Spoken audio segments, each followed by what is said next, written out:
Hey, I'm Nick DiMatteo, and welcome to Season 8, Episode 8 of Music is Not a Genre. We have a first here. This week's topic, it's interview number 44. My guest is Doug Gouger, and that first is that someone's going to do the hand gestures with me. Let's do it. You ready, Doug? M X G.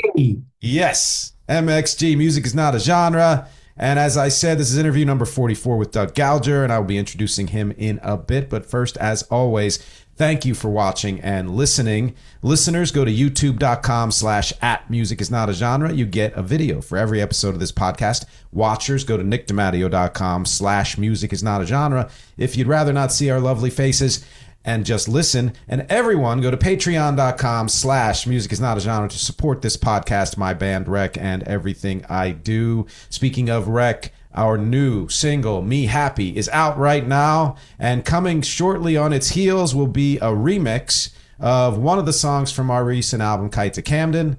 And don't forget, I also have a song coaching service if you are someone who needs help writing songs, which is something we're going to talk a lot about in this episode. Please go to nickdimatteo.com/thesongcoach and check out my services and see if they're right for you. And as always, wherever you go and listen and watch, like, share, subscribe, rate, review, lather, rinse, repeat, and all of the good things that we all need your help with as independent creators. I think that's the spiel. Let's get right into the topic. Again, my guest today is Doug Gouger, a.k.a. NovA and the Black Holes. That is his music project, his band. He's a musician, songwriter, producer, magician, video director, balloon twister, face painter, also a stand-up comic, which you will hear more about on the bonus MxTRA at patreon.com/musicisnotagenre. And we'll talk a little bit about here too. Doug was a guest on a show you may know, the Rock and Roll Show podcast with Alex Gadd. I was a guest last year, and he had me on again this year, and you will be seeing that episode shortly, if not already. Doug gave Jerry Garcia his chicken dinner. He saved Mike Shreve, drummer for Santana, from getting beat up by the Hells Angels, and he auditioned for The Voice twice. I don't know if I've ever had a more interesting list of anecdotes than this one. So I think I just need to say, hey, Doug, how are you today? Very well, Nick, and thank you for having me on the show. Those are some interesting moments in my life. We can elucidate a bit further on each one, and I'm happy to do so. There's a lot to talk about today, and I look forward to jumping in. I couldn't agree more. I'm very excited. I'm also excited by the fact, and just so in case you are all deciding whether or not you want to stick around, please do, because at the end of this episode, you're going to hear one of NovA and the Black Holes' songs called All Fall Down, which I just listened to and I loved it. And a little bit later on in this discussion, we're going to get into music and influences and things like that. And you can stick around and hear that. You'll understand why I'm so fascinated by the song and by Doug. So speaking of fascinated, Doug, something I like to do with every interview, can you tell everybody who you are? Tell everyone your story. Go as far back as you want. Well, when I was in utero, my mom listened to music, and it came into the whole little baby that I was becoming. And so that really kind of started the whole music thing for me. Got it. In utero, hearing music. Hey, you got to start somewhere, and I feel like that's the best place to start. The safety of your mother's womb. And it was very safe, and it brought me to a lot of other music that I came to like and experience and learn about. As a young kid, I learned how to play the ukulele. That was my first instrument. Okay. And there was ukulele lessons my third grade teacher gave, and she actually got us on a local television news story with me and my comrades playing ukulele. I think it was Michael Row the Boat Ashore, if I'm not mistaken. Oh, yeah. Classic. Remember that one? I do, yeah. What local meaning where? Oh, well, I grew up in Schenectady, New York, Huh. uh, up in the Capital District of New York State. So I grew up there and then eventually migrated down to Queens. Um, Huh. I did go to school in Boston. There's a good tangential story there. When I went to school, one of my roommates said, "Hey, listen, it's this guy I think you'd like to meet. He's a really good guy, good friend of mine." They were from Queens, New York, Forest Hills. So he introduced me to Greg Hoffman, who was a Berkeley student, Berkeley School of Music. So I got heavily involved with a lot of the people who were going to Berkeley, all the really great musicians. Uh, very exciting times. Wow. Yeah. So you were involved with the Berkeley musicians. Was there anyone that we would know, or just kind of the environment was amazing? Well, the musicians that I became friends with and eventually ended up writing music with, Mm, they had the one gentleman, Greg Hoffman, he was a guitar player, and he and I wrote many, many songs together, had a mm, band, a couple bands together. And he had a group, you may have heard of them, maybe not, Speedway Boulevard. They okay. released a record on Epic Records, and one of the people on the record was Jordan Rudess. I'm not sure if you know Jordan Rudess, the keyboard player, but No. well, he's very famous. He's the keyboard player in Dream Theater currently. Oh, geez. Yeah. Yeah. So I became friends with him, and he and I wrote some music together, and so that was kind of like a way that we kind of began as songwriters. Yeah. So you say then you actually began there as a songwriter, or were you writing songs at an even younger age than I that? was writing poetry, Okay. which is where my background in lyrics came from. Um, I'm a big fan of great poets, great lyricists Mm. throughout history. And if anyone were to ask me, what is my greatest strength as a songwriter, I would have to say lyrics by far. Ah, love it. I love that. I didn't start out as a poet. I started out probably as a songwriter, but I did transition to poetry for a number of years. And that eventually began to filter into my lyrics and kind of informed them in a way. And honestly helped flesh them out. And some of those ended up in songs, and others I kind of morphed into a song. How long were you a poet before you started to take those, words and create lyrics from them? Well, you just brought me back, and I'll share this with you, Yeah. to the first song I ever wrote.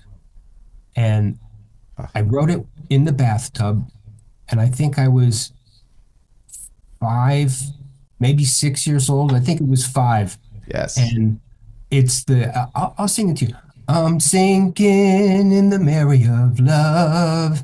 I'm sinking in the Mary of love. And it just repeated. And I'm splashing in the bathtub and I'm singing the song. And that was my very, very first song. Oh my God. I love that. And I love it for a lot of reasons, but I can tell you that I don't remember the context of my story, but I know that I was about 6 years old when I believe that was the first song I ever wrote. And the only reason I say that is because I still have the scrap of paper with my own handwriting of Wow. those lyrics. And Wow. it was the only part of the melody I remember was 1974 was cold and today is warm, and that's it. And the rest of it, it's all on the paper somewhere, but I don't know. It was an immediate hit, and I went on to great fame. Right. And, that's the beginnings of how we become what we are, songwriters. And, you take it, you didn't know you were going to be a songwriter then, but No, no, and I well, here's a question for you, because I grew up in a musical household. My dad has been a musician his entire life. He did write some music, but his primary gig was cover tunes and stage shows and Mhm. nightclubs and things like that. So I always had it around me, and believed from a pretty early age that I wanted to differentiate myself and still follow in his footsteps. And the differentiation was I was going to do my own music primarily, as opposed to secondarily. did you have influences in your household that caused you to pick up the ukulele to start writing songs? No one in my family, aside from me, is musical, like Mm, zero. wow. Uh, but my mom used to listen to music on a record player at that time. Peter, Paul, and Mary were a big influence on me. Elvis, she had Elvis records. Mm. So, those things really kind of began my exploration of music. And I'll share this with you. One time, I think it was 65, so I was around 9 or 10, and I'm in the kitchen in our house, and on the radio, my mom always had the radio playing.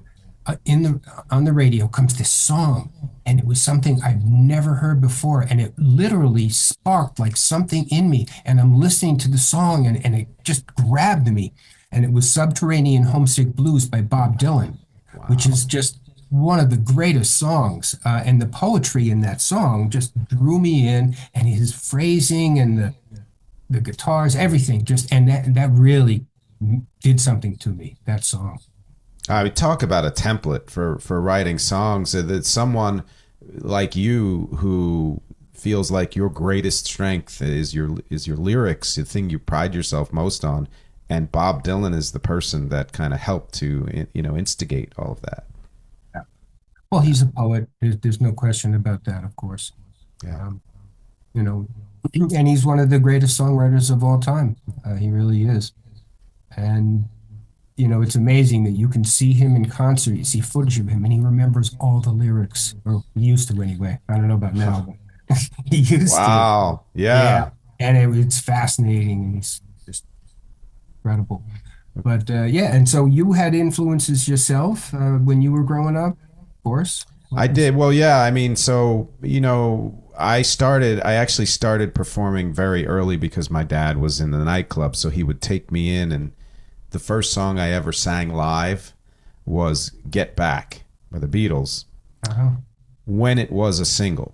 I was about 2 years old, Wow. maybe, and so it was out on the charts at the time. And I was up there as a kid. I think all I did was say the words Get Back over and over. But, that, of course, having my dad there, but it really was similar in another way to you in that my mom and dad played music all the time. And Right. some of it was my dad practicing, for his gigs, but most of it was the turntable with the stack of LPs, and one would play after another. And it was anything from, Latin jazz to classical to, pop music and rock music. And my dad is a huge, huge, huge Beatles fan. So had Yeah, every same, album.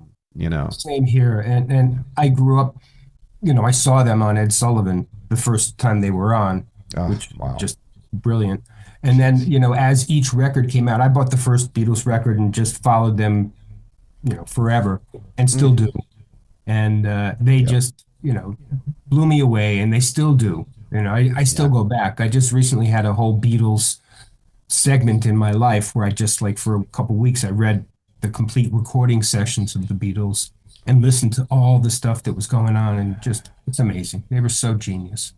It is incredible, and I was fortunate enough that several years ago, I got a job in a Beatles cover band. We're called Prefab Four, and we do several gigs throughout the year across the country, and it's been about almost a 10-year run at this point. So I get to immerse myself in their music. So which Beatle were you? Well, we don't portray the characters, although I think I've done maybe 2 gigs with the wig and the accent, but it's just us up on stage, and I'm the bass player, and I do actually have a Hofner bass, so I'm more or less the Paul, although we do not assign vocals that way. But yeah, That's cool. yeah. Now, are you excited for the Anthology 4 that's coming out? Yeah, Yeah. very much am. Is a bunch of remixes and some new takes on some of the old stuff. So Yeah. yeah, can't wait. Yeah, I don't follow things as closely as I should. Maybe I had no idea it was coming until maybe 2 months ago, and then it was Mhm. like, oh my God, this is great, because those first 3 anthologies were a big influence on my recording in particular, because it showed me that even the greatest songs in the world came from somewhere, and that there were, ideas they were fleshing out in the studio that allowed them to get to a better place with their music. And I know that as you, NovA and the Black Holes, you are, and I can see behind you, the recording, the mixing board and all of that. You do your own recording and producing, isn't that right? That is correct. Yeah. Yeah. And producing is really all about listening.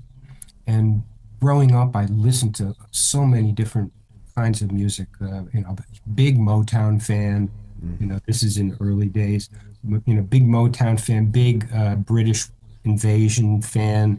Dave Clark and Dave Clark Fives, the Stones, of course, the Beatles, and Herman's Hermits. I mean, I listen to anything, even the Monkees. I'm not afraid to tell you I listen to the Monkees. I love the Monkees. Yeah. Monkees are, Yeah. but yeah, that's it's good stuff. With all those influences, and like yourself, and like in your household, I kind of, especially with the Berkeley influences that were going on, I listened to a lot of things that you might not listen to without somebody telling you about them.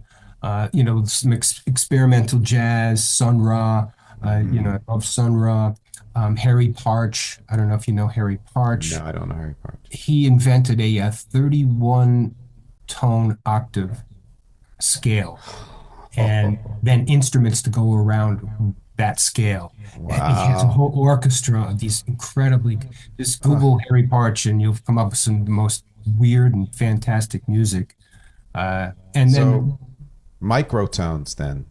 Yeah. Do you use any of that in your work, the microtones? Well, if I do, it's not planned. It just happens. Yeah. Maybe it's called flat or sharp. I don't know. Right. That's actually a good point, because my son is studying opera at the Cleveland Institute of Music, and we have this discussion all the time because a friend of mine, I'm in his band, it's his original music, and he has perfect pitch, and it drives me crazy because I think it's great to have, and that's, when you're recording, you do want things to be more or less precise.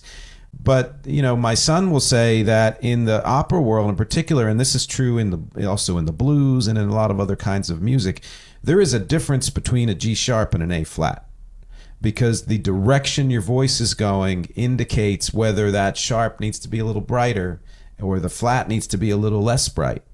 And that is an established tradition that goes way back to through the history of opera. And to me, that is accessing microtones. It is, and you're right, especially in the blues. Those inflections that happen in the blues, the blue notes. Just those are definitely outside of the intonation, but they're purposeful and they're perfect in the atmosphere that they're being introduced in. Yeah, and it's great when you can do that. I personally like to kind of stretch out and do some experimental stuff that is out of the norm, so to speak. I noticed that there were elements of the song of yours I heard that I could see that kind of expansive idea of music just manifest in that one song. And I felt like, oh yeah, the more I listen, the more I'm hearing that there are a lot of directions you go and you have that experimental bent to you. That's right. Now you are a musician in the sense that you understand music theory to a degree, or maybe to a large degree. Mm-hmm. You have all that background going for you. That's how when you approach songwriting, you're using that understanding and that knowledge to create a song? Yes and no. I mean, so I did, I studied music as a kid, and then got my degree in music at Rutgers. And so I have a, extensive knowledge of theory and as much history as I can remember. And I taught music for piano for quite a while before I moved to New York City and Queens also. So yeah. And initially I did I would write out sheet music even, and everything would be very, a forethought, I guess you would call it, where this is the chord I want here. I'm going to name it now. I'm going to put it in the song. And that worked fine because that's what I was doing at the time. The more writing I did, the more the writing came first and the theory came second. So I would play something, and it was almost like riffing or improving, just in a very small sense. And I like that. I'm going to do that. And then I would either record it or I would notate it somewhere to where then I could say when I'm putting a band together and want to put chord sheets together, I can say to you, this is an E sus, an E suspended chord or what have you, or an E minor ninth or whatever it is. After the fact, in a sense. It's great to have that ability to communicate musically like that. Music, of course, is an amazing language unto itself.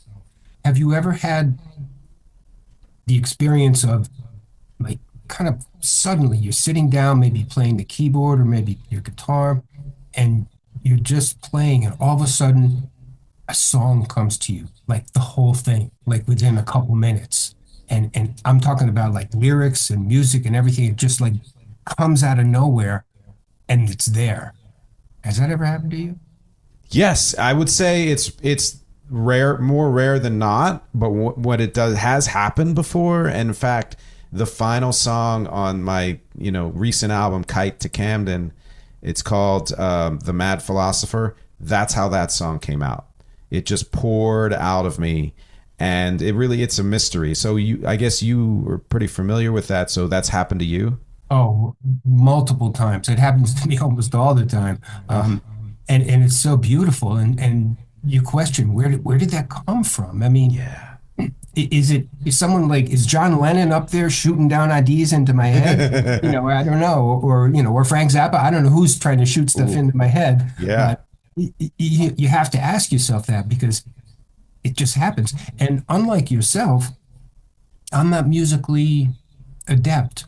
I have I have a really good ear, and everything that you hear on my music, I just figure out, and whatever chords are there, and I think I have some pretty cool progressions. Yep. It's just, I hear it. It's in my head, and then I just figure out how to put it into a keyboard or guitar or bass, whatever. So I think that's all you need. I don't think that it's a prerequisite to know any theory, as we can tell from so many of the amazing songwriters who couldn't even read music. That if you have that ear and you're throwing in a chord that's not just the simple 1-3-5 because you like how that sounds, or the chord progression itself is compelling. It doesn't matter if you can exactly name what all that is, because it works. Yeah, and that's it. Point well taken. It works. That's the whole gist is to make it work. So let's, keeping along these lines, we were talking about you wrote your first song at 5. You had the ukulele. You started to do some other poetry and songwriting, and eventually that morphed into what you did in college. At what point did you start producing your own material? It was around the time when Apple introduced the Mac Plus. If you remember that, we're going back a while. Yeah. And they had the Mac Plus, and eventually a company called Mark of the Unicorn developed a Motu. program. Motu. Yeah. I remember Motu. Yeah. Yeah, Motu. That's my go-to program. That's what I use. That's what I've always used. Period. I am going to want to talk a lot more about that in the second half, because I don't use that program, but and we can even talk about this part of it now. I use Ableton. So I've been using Ableton Live for maybe 20 years. And Ableton Live 8 came out maybe over 10 years ago, and that's the same version I've been using, even though they're up to number 12 now. And it's because I am so comfortable with their interface. I'm comfortable with, with how to manipulate it to get it to do what I need it to do. The plugins I have work in that program. And I bumped into another music creator last year who said a similar thing, which is you don't always need to upgrade to the most, powerful and amazing DAW, digital audio workstation, for those of you out there. You find the one that works best for you, and you just ride it till you die. If that's the thing you need, then just go with it. Well, and you're exactly right. And for me, I am so basic when it comes to the program. It's the program, Digital Performer is what it's called. Yes. And it's so vast, and it has so many plugins and different things you can do. Basically, I use it as a tape recorder. That's about it. Yep. I can record stuff into Excellent. it. I can put as many tracks as I want. Yes. I can put effects on them and mix it and this and that. But that's basically what I use it for. And it's incredible what it can do. But I just probably use 1% of what you can do with it. I want to get much, much more into that in the second half of this interview. And we're going to take a break in a second. But I want to kind of put a button on this by saying it seems like there are elements of our recording and producing experiences that are similar. And I think that would be a great jumping off point for the second half of our talk. I agree. All right. So thanks, everybody, for hanging out so far. We are halfway through this, one of my absolute favorite talks ever on this show with Doug Gouger. Stick around for the mid-roll, and we will be back in a minute. Hey, thanks for checking out this episode of Music is Not a Genre. If you'd like to learn more about this podcast, if you'd like to learn more about the music I do with my band Rec or any other projects or anything else about me, go to nickdematteo.com. That's Nick, DEMATTEO.com.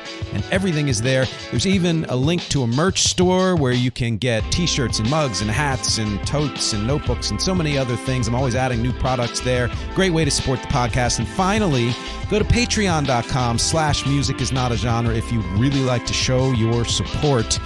My fans and lovely family there get exclusives and other perks and early releases, and they get to suggest topics for future podcasts as well.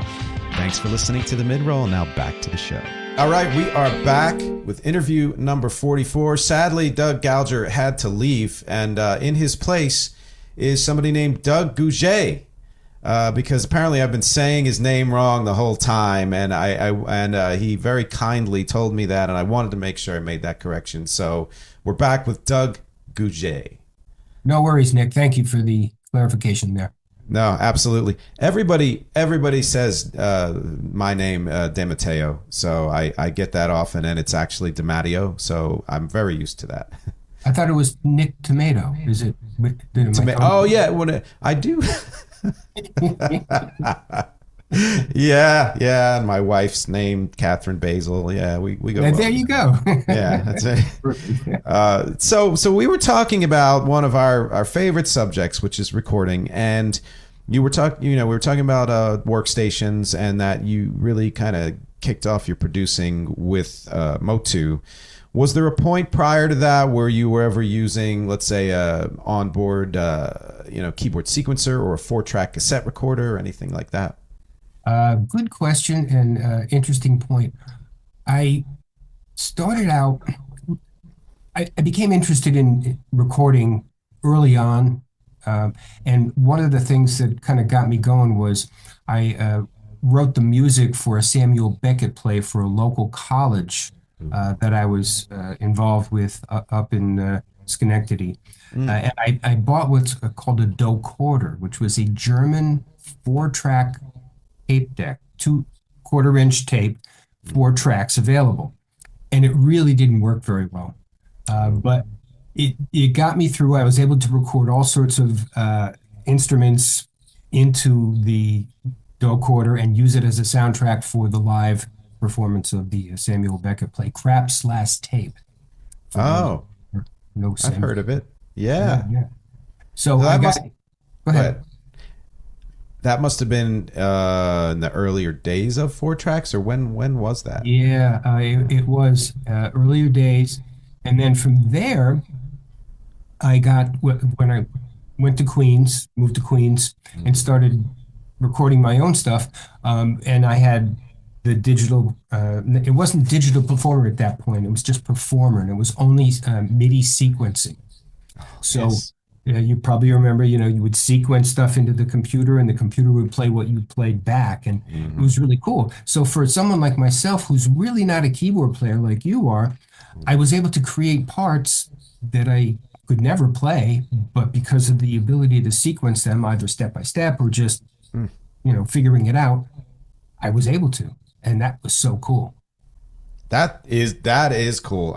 Because the very beginning of my recording career, I did a couple of things in a studio because my dad had, knew people who had recording studios and all. But when I started to produce myself, it was me it was a Tascam 4-track, and my Yeah. first keyboard was an Ensoniq ESQ1, and that one and the next one, which was a Korg O1W Pro for people out there keeping score. Both of them had onboard sequencers, and so even though I could play piano, there were certain things that I either couldn't play that well or wanted to do in a different way, and ended up sequencing them, via MIDI, and pumping that into the Tascam. And I have to say that between the two, it's far more labor intensive to do the MIDI than it is to just play it. And so I really admire that you're able to create the kind of intricate music that I have heard from you in that fashion. Well, here's some production tidbits that are interesting. So at that time, it first came out that Performer was just MIDI sequencing. But I bought a Fostex 8-track machine, a quarter-inch Fostex tape deck. And most of the music, my early music, was recorded on that, including the record Zuzu's Pedals. And Now and Then, these are records that are on my website, we'll talk about. Um, so what we did was we had a sync tone. It was the craziest thing. You actually recorded this really weird metallic electronic tone onto one of the tracks of the 8 tracks, leaving you 7 tracks to record music on. But you had to sync that up with the computer, which would then play the keyboard, and it wasn't always reliable. Mm-mm. And it was finicky at Yeah. best. But you know what? When it worked, it was beautiful, and it allowed me to have as many guitar tracks, vocal tracks, keyboard played the bass, everything was there, and it's like magic. It's amazing when you look back on. I have another comment to make later that blew me away, and you'll understand why. But it's amazing when you look back on the history of home recording and recording, digitally, how much we were able to do at a time when doing things like that was far harder than it is now. Oh yeah, right. And back then, and these don't exist much anymore anyway. They had major studios out there with Neve boards, with like 64-track Neve boards and all this incredible equipment, the Hit Factory and all those Mm. power station. They don't exist anymore. A lot of Yeah. it is done in home. You know, Yes. you Yes. can you can make records in your house now. Yeah. I mean, all of the last several albums of mine have all been made from home, and Yeah. for a good 20 years, I would say. Well, the first one was, or the first one of that stretch was hybrid studio and home, but everything after that has been in home. Yeah. It's In so fact, much. the one before that, 2002, coincidentally, to do the mix down and right before the mastering, they rented a Neve because the studio didn't have a Neve. It couldn't afford the actual Neve, but they rented it just for that day to take our finished product and mix it down. And That's cool. yeah, that was That's a the last experience of its kind that I had. great board, right? With the faders, Yeah. chromatic Yeah. faders moving up and down. Yeah. Oh my God. Yeah. Yeah. I'm in and out of studios now, mostly as, doing session work. And that's all. That's kind of what it is now. Like they preset everything, and the faders are auto, and it's. I know people. An old production partner of mine actually bought one of those for home. That was only maybe 16, might even have been 8. I think it was 16, And that was the first time I had seen in person the auto faders and everything. And it's, I don't have, I have almost no outboard equipment. Almost everything I do is right here in the, with the keyboard. And I have in Digital Performer, which what I use, I have the automatic faders, so I can program in, the volume control and all, come in, come out. It's all available. It's tremendous. When you say that, all I see in my head are little dots. So there's a dot for here that says, 7, and there's a dot for here that says 3, and you map that out so that the volume go, like that's exactly. That's what it is now. Yeah. And the control you have, it allows you to be so creative.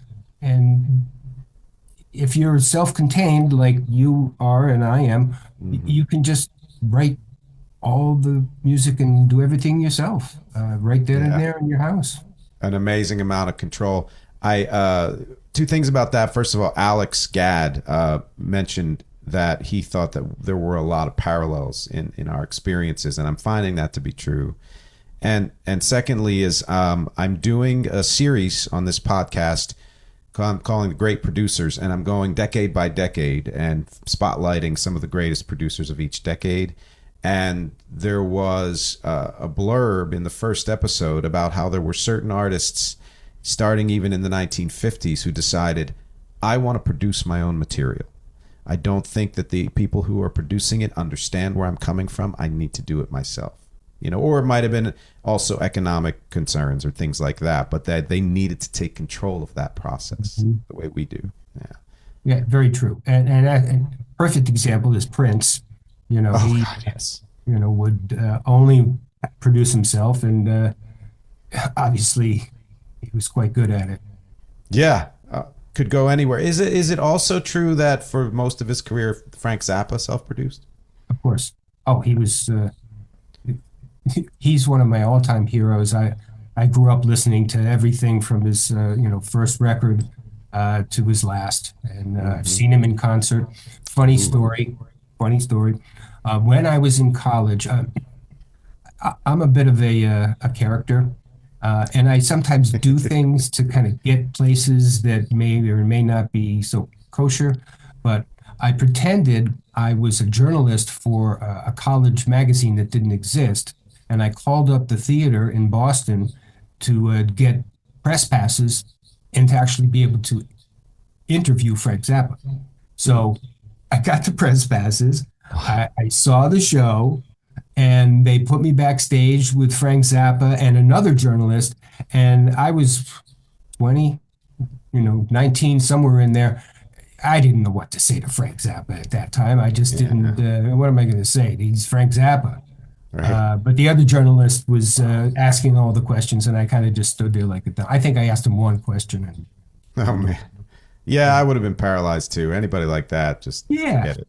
Yeah. What are you going to say? I mean, he's Frank Zappa. It's incredible that you met him, though. Yeah. Yeah, I've met a few different people over the years. While we're on the subject, let me ask you about a couple of the things you mentioned. So you said that you gave Jerry Garcia his chicken dinner. I did, and that is a true fact. And how that worked was, I attended the Watkins Glen Music Festival, which was up in Watkins Glen Speedway around 1972, thereabouts, 74, 3. And it was the band, the Grateful Dead, and the Allman Brothers. 600,000 people, and it was something. So me and my buddy were in our little tent as an audience before the whole thing started. And a guy comes up to us and he says, "Hey, would anybody here like to work backstage for the show?" And I said, "Yeah." So I got to work backstage. They paid me to work back there. And one of the things that they asked me to do was, "Here's Jerry Garcia's dinner. Could you please give it to him?" So I went up on stage. Jerry's sitting in a chair. I give Jerry his dinner, and he says, "Thank you." Just a moment. Wow, right? That's awesome, man. Well, you have had some contacts. So tell me also about this, the drummer from Santana. Well, in my New York after hours club days, there used to be this club in the Lower East Side it was only known, there was no sign or anything. It was a red door. And Mm. so it was a very popular after hours club. It never closed. It was like open 24/7. So Oh, I'm in there one night and I'm hanging out, and Mike Shreve, the drummer, the original drummer from Santana, was there. And, I'm chatting with him and everything. And then he goes about his way, I go about mine. And the next thing I know, there's this chaos going on behind the bar. And I see this guy doing something, and people are grabbing him, and then they drag him out. And as they drag him out, they're going to take him into the street. I realize it's Mike Shreve. And I go up to the guys who are starting to, beat him. And I say, guys, no, stop, please. That's Mike Shreve, the drummer from Santana. And so fortunately, they listened and stopped, but they did kick him out, of course, because apparently he was trying to rob the bar. He was a heroin addict at that point in time, and poor Mike just needed to get a fix. oh boy. Okay. I helped him out, you know. Wow, that's incredible. Yeah. It's while we're on the subject of your anecdotes, because there's something else I wanted to get back to, but I'm just too interested in this stuff. You auditioned for The Voice, huh? I did. I did. I stood in a very, very long line. It was at the Jacob Javits Center twice. Really long line. You got to stand in a line for like 3 or 4 hours, Oh boy. and thousands of people are auditioning. So I Yeah. auditioned, sang a couple songs, didn't get the pass to go through to the next level, and I did that twice. I can't say that I'm disappointed. Not a big fan of the show, as it turns out. I think the show ended up being just not as good as it could have been. But anyway, that was one of the things that I did there, and Again, I have to say I admire you for doing it, because I too, I'm not a big fan of any of those shows. And it's funny because those kinds of shows have been around far longer than people remember. If you think of Star Search and things like that, oh yeah, there've been those contest type shows, but they became such a big thing, in the 2000s in particular, and still to this day. And the older I get and the more I do my own music, the more I'm like, I don't want music to be a competition. I like that it exposes people and all of that, but that idea of auditioning just to get a chance to get, picked apart or rejected, that doesn't feel good to me. and that's what it is. Well, there are judges on the show, so they are what? They're judging you. Judging you, right? Is that a good thing? I Yeah. guess. If you're a strong personality and you can take it, sometimes judging is positive and you can take away something that's good from it, but it hurts, Yeah. sometimes. Yeah. Yeah. So before you take up too much time, I wanted to go back to one thing which will actually help us get into the next thing I would love to talk about, which is your music. And you said something about Zuzu's Pedals. So Yes. that is Well, Zuzu's Pedals is the title of one of my records. yes. It was pretty much the last record that I did entirely on, MIDI and everything. Okay. And the title Zuzu's Pedals comes from, of course, the Frank Capra It's a Wonderful, Life. fantastic movie. Mm-hmm. And now I know, Nick, you have a song also called Zuzu's Pedals. Yes. Yes. Oh, how did you find that out? You just looked it up, or Uh, I did actually. that's amazing. I was doing some research into Nick DiMatteo, and researched and found that you had that song, and I listened to it and read about why you wrote it, the three things that meant a lot to you in writing the song, and Wow. that kind of was another impetus for me to want to do this with you, is because we had that common ground, which is Amazing. kind of bizarre if you think about it. Yes. Yes. There was a band, I want to say it was in the early 90s. I believe they were out of Philadelphia, my original hometown. I think so. Their name was Zuzu's Pedals. And that was also right around the time when I wrote that song. And I had no idea the band existed. So there was some kind of a zeitgeisty thing where that was becoming a reference. But so when did now, do you have a title song for that, or was that just the title of the album? Well, that's the title of the record, and of course, when I saw the film back in the days of Queens, I didn't really listen or watch a lot of TV, but I did watch that movie, It's a Wonderful Life. Mm-hmm. And I was taken by the name Zuzu's Petals, and it was a beautiful thing, beautiful movie. Yeah. And so I titled the record that, but then using that music, some of it anyway, I formed a band called Zuzu's Petals. Ah, I did. wow. And I have a history sometimes of forming a band and playing one gig, and that's it. Nice. For whatever reason. That's great. And there are many reasons, but Yeah, I did put the band together, Zuzu's Petals, playing the music from the record Zuzu's Petals, and that's very cool. Wow. that's how it came I about. now I'm gonna have to go listen to that because it says that on your site too. Yeah, if you go to novaandtheblackholes.com, that's my music website. You can listen to all the records that are there. There are 8 records. There are also a number of videos there. I produce and direct videos and do all that as well. You'll see some of the videos that are there, some of which are hopefully pretty Ooh. fun. Okay, that's great. I'm looking to do some videos for my new album. Actually, I need to come up with some ideas. But novaandtheblackholes.com, by the way, everybody, and that link will be at the bottom of the screen. It'll be in the text, whether you're watching or listening. Definitely go there. And that brings me to my next question, which is when did that project start? Nova. Well, Zuzu's Petals was a project, basically a bunch of different songs that came together to be the album, and then we did again one show in Manhattan. But after that, I didn't really. I wanted to be more myself, and I started to learn how to play guitar better. Mm. I kind of knew a little bit, but not really. And to this day, I I only use bar chords when I write.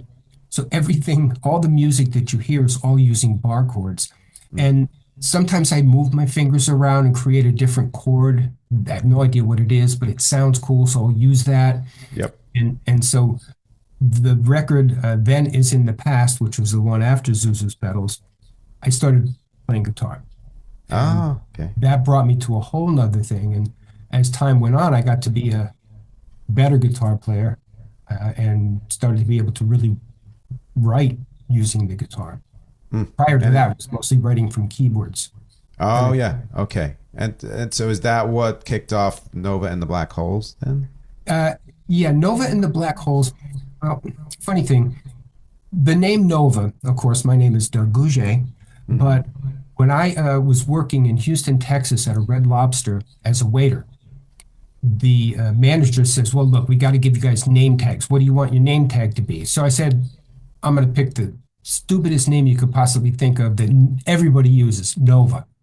So I picked that name, Ah, not knowing that it would become like everybody in the world uses that name after right. time. Oh, And so that was when I became Nova.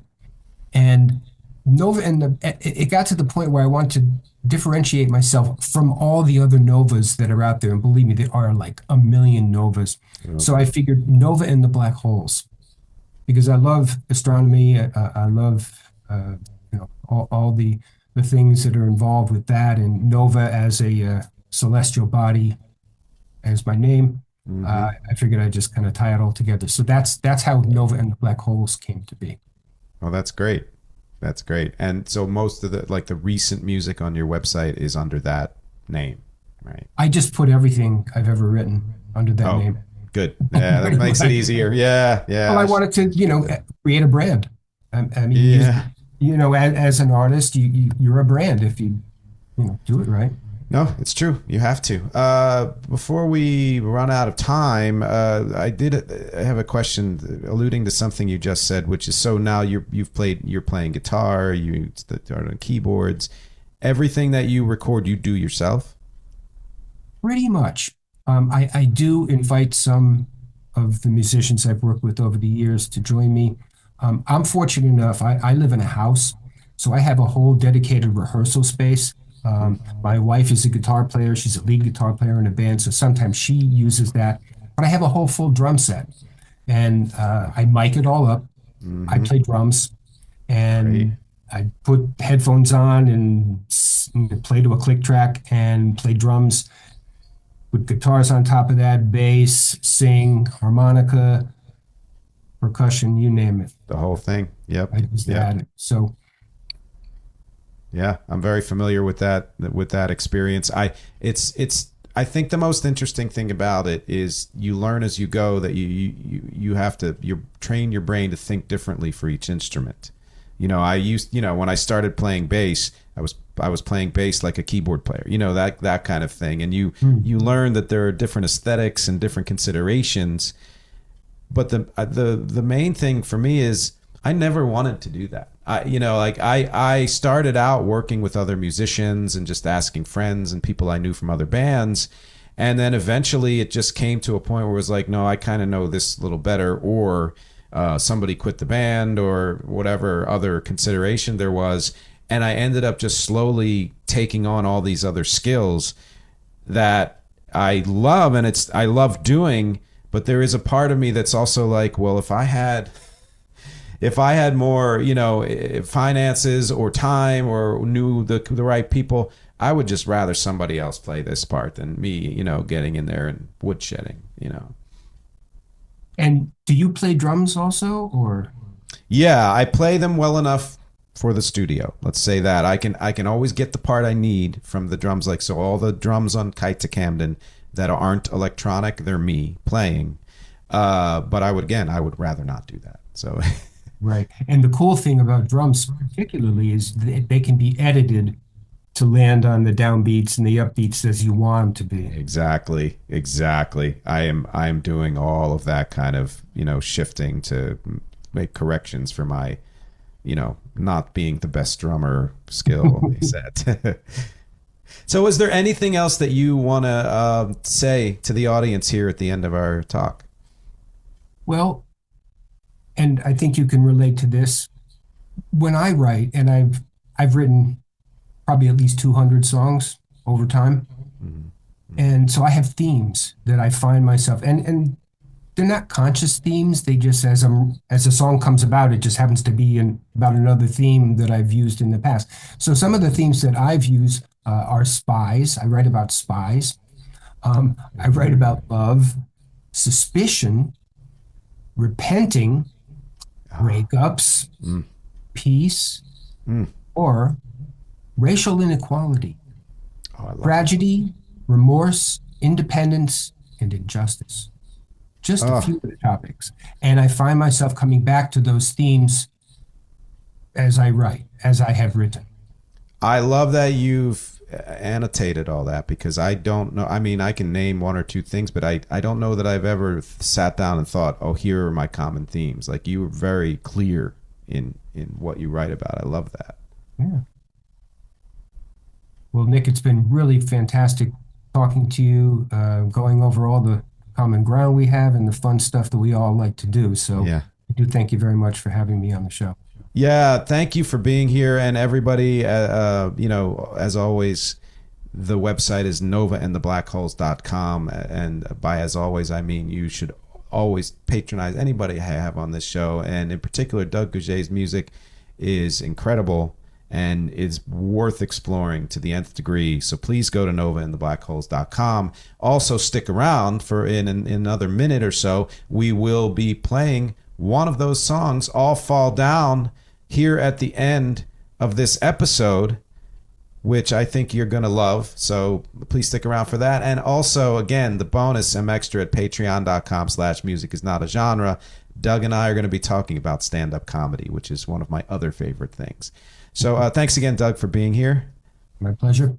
And thank you, everyone, for watching and listening. As always, my objectives here are music, conversation, and connection. And I will talk to you next week.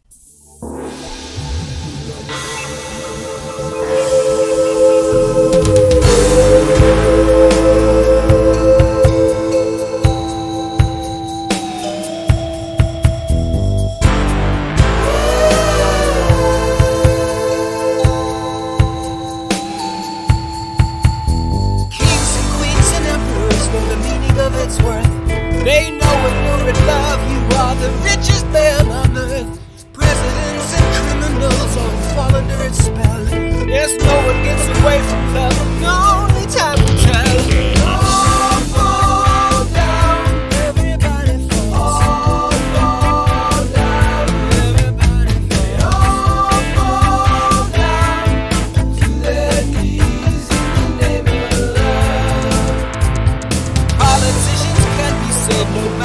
find their hearts. If it don't get you in the end, it will get you from the start.